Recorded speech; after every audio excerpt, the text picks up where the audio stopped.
Hi, and welcome to Journey Forward with Jory Rose, where you will gain insights, tools, and inspiration to get unstuck and live your best life. Jory is a licensed marriage and family therapist with a passion for helping people cultivate awareness and authenticity so they can show up fully in all aspects of their life. And now, here's Jory. Hi, and welcome back to Journey Forward with Jory Rose. So there's been a lot going on that I wanted to come on and talk about because I think parents need some really useful tips and information regarding how to talk to their kids during difficult times. So this episode is really being prompted by the rage of wildfires that we have here in California. And I'm in the Bay Area, and while luckily and gratefully I am not in the zone of where the fires are raging, they are affecting us as far as air quality. I've had family that's had to be evacuated, and in Southern California, same situation. People I know are being affected, schools are being closed, and it's a really horrible situation. And this is the third year in a row where October has been the season of firestorms. And this unfortunately appears to be a new normal for us here in California.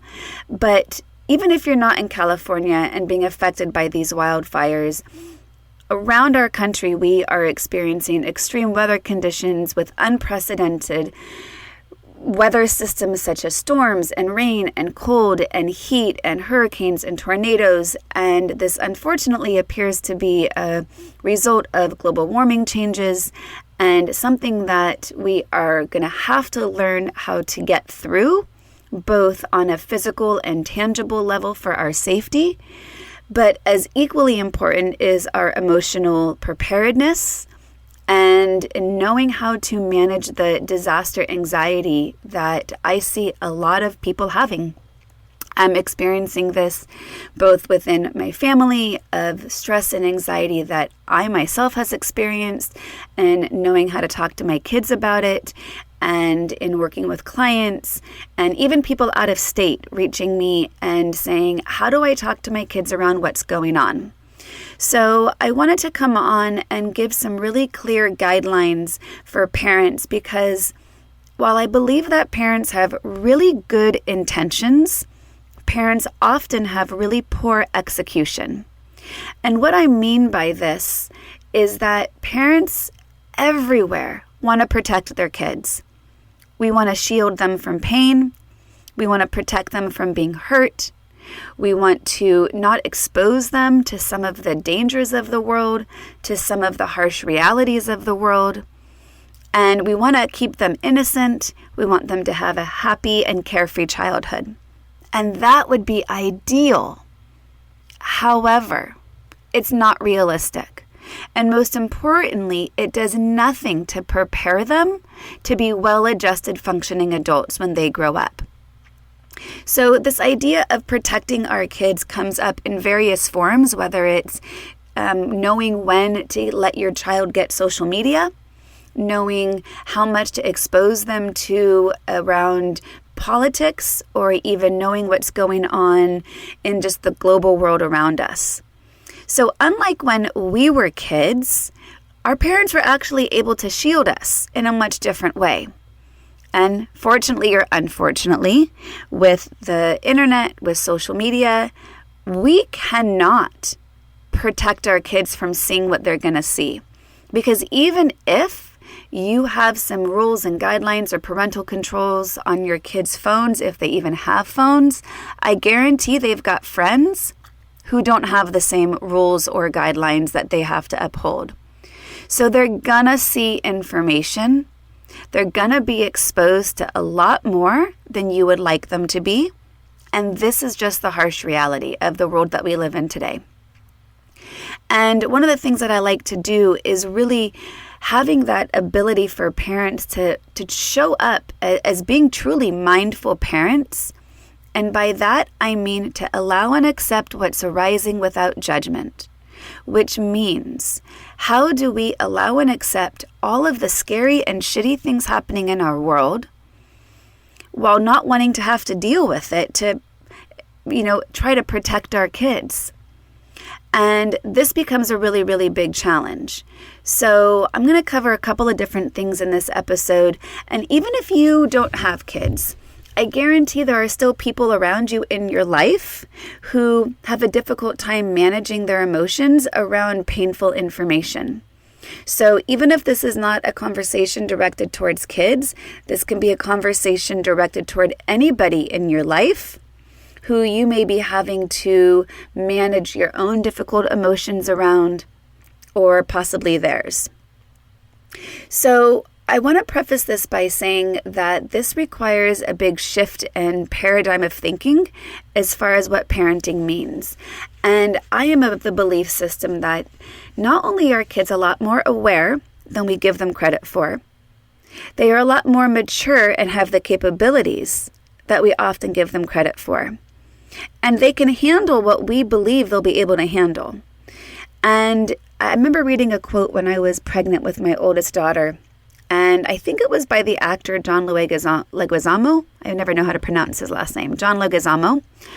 And it said something to the effect of, the goal of parenting is to raise well-adjusted, secure adults. A happy childhood is a bonus. And I remember that quote had such impact on my life during my pregnancy because it really made me aware of my intentions moment to moment. And it's probably why I go into too many teaching moments, because I really believe that my job is to raise well-adjusted, secure adults. And so often parents focus on, I just want to have fun with my kids. I want to protect them. I want to keep them safe. I want to keep them in the bubble.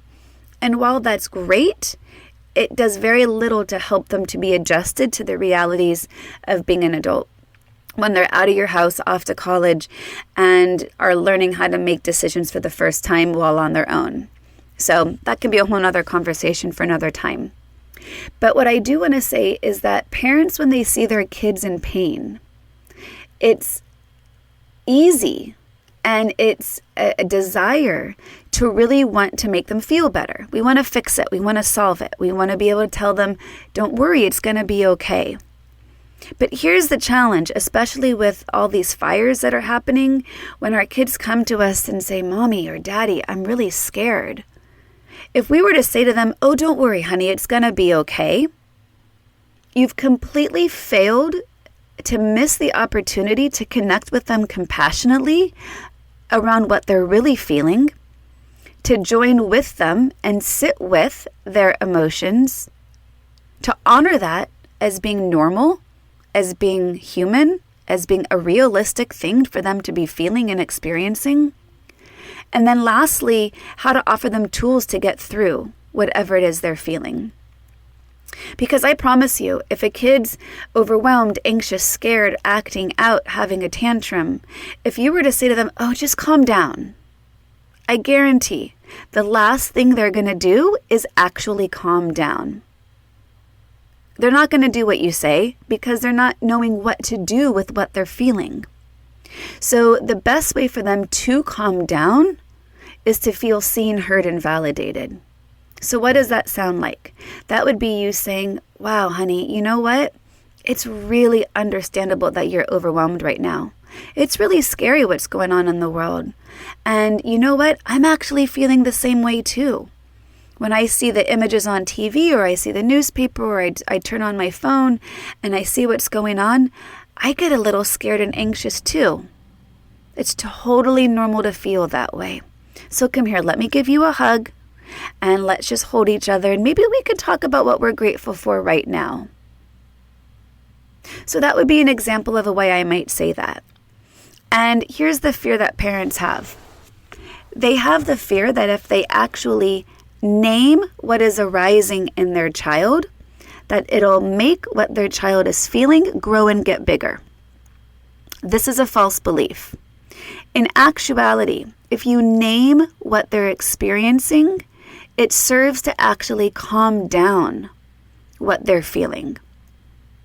And there's scientific backing for this because we have in our brain our amygdala, which is the emotional alarm. That's what fires off when any of those strong emotions arise. And by naming what's arising, has been shown to actually quiet down the amygdala. It quiets down the emotional brain. It allows the executive functioning to come back up to proper optimal levels of functioning and working, meaning you'll be able to tap into your logic, reason, rationality, decision-making, clear thinking, language, communication. So this can look like in a variety of ways, even if it's something as simple as your friend nervous, or your friend or your child nervous about going over a friend's house for a sleepover. And if they're saying, oh, Mama, I'm really nervous to go over there. If you were to say, oh, honey, don't worry, you're going to have a good time. You'll have a lot of fun, and I'll see you tomorrow. Again, you've done nothing to acknowledge the underlying fear, the underlying emotion. And the more you fail to connect with what they're feeling, guess what's going to happen? They're going to feel like, my parents don't get me. I'm completely misunderstood. I go to express myself and they shut me down. Or they tell me not to worry, but they don't give me any tools. So whatever is arising, to actually name it and to not be afraid to name it, not only is going to be the thing to actually help your child calm, feel more safe and secure, but you're also going to connect in a much deeper way, because you're going to be drawing upon empathy and compassion to join with their experience, rather than dismiss it, or even worse, make them feel judged for feeling that. And again, parents have really good intentions. It's a poor execution, because it's the fear of, I don't want my child to feel unsafe. And what we do, and without realizing, is we end up feeling more disconnected. And the message received is, hey, when I go talk to my parents about how I feel, they tell me to just ignore it.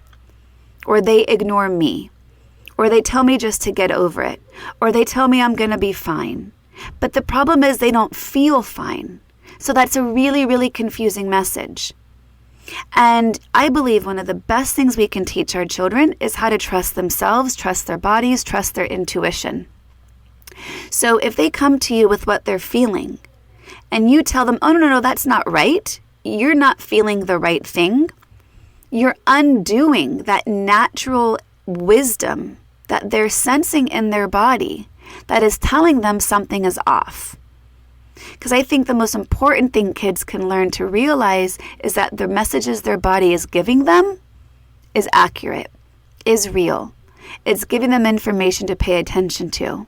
It's telling them, I'm informed with what's going on around me, and I'm sensing in my body whether it feels right or something feels off.